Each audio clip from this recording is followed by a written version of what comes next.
Hey, in this video, we'll be looking at how to import and export data from Airtable in rows. Let's get started. For the purposes of this demo, I've created a sample base inside Airtable. It just has first name, last name, and a column for the domain names. Now in rows, the first step we need to do is, let's say, import all of that data. And for that, I'll start by adding a base ID and a table name. For the base ID, I'm going to capture that from the URL on Airtable right here. As for the table name, I'm just going to copy this and paste that in right there. Next, I'm going to go to B3, click on Actions, search for Airtable, and in our case, we'd need the Get Records Airtable function right here. The base ID is sitting right here in B1. As for the table name is sitting right here in B2. Once we have that, we can click on the Add Function in B3 button right there. Once the function is executed, you can then click on the yellow label, then click on Create Data Table. For the table header, so I'm going to click on the drop down and select all. In this case, we don't need the ID, so I'm going to uncheck that. As for the table destination, I'm going to go ahead and remove that and point to cell A1 of table 2. Once this looks good, you can then click on the Create Data Table option right there.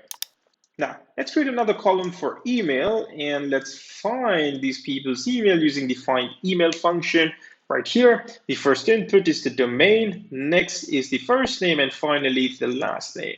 I'm going to go ahead and just drag that function all the way down. And then in cell E2 right here, I'm going to go ahead and click Actions, look up Airtable once again, and then use our add or update record in Airtable to take this data and push it back inside Airtable. To do that, I'm just going to go ahead and click that. For the base ID, I'm going to go ahead and refer to B1 in table 1 and lock these references.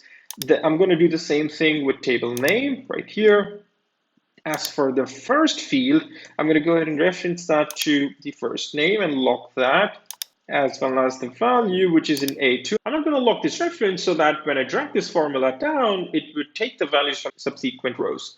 I'm going to toggle on the optional field and value. And for the first one here, I'm going to reference that to email, lock that reference, and then for value, select D2 right here. You can also choose all the other fields as well in case you have any duplicates in your records. But in our case, that's not the case. So I'm just going to leave it at that. Once good, we can then click on the add function in E2 option right there, give it a couple seconds, and then you'll see a record updated remark right here. If you switch back to your Airtable, you'll see that the email has been added. We can essentially drag this all the way down or use our autofill function to essentially fill this formula in the entire column. Once this is done, you can go back to your Airtable base and you'll see that all the emails have been populated here. I hope this video helped and thanks for watching.